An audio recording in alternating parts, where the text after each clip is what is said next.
My name's Dave Gulko. I'm a coral reef ecologist for the state of Hawaii. For years, I've wanted to see this because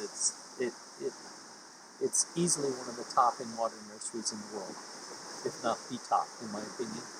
And I've been to a number of them, and it's just amazing. To go from a coral this size to ones this size is mind-boggling in the short amount of time. It's nice to see what appears to be refragmentation, meaning that the corals that have grown out are breaking and settling and growing again.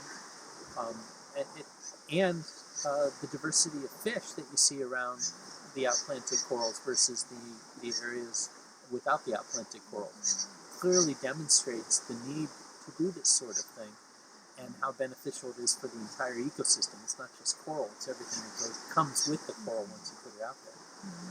Right. This really should be serving as a model for a lot of other places where this would work. As much as you're rejuvenating coral, this place can serve to rejuvenate coral researchers and coral restoration people.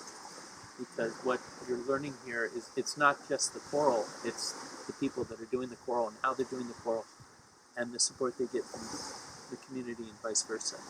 That to me is a big take-home message that translates anywhere in the world that would be good to share.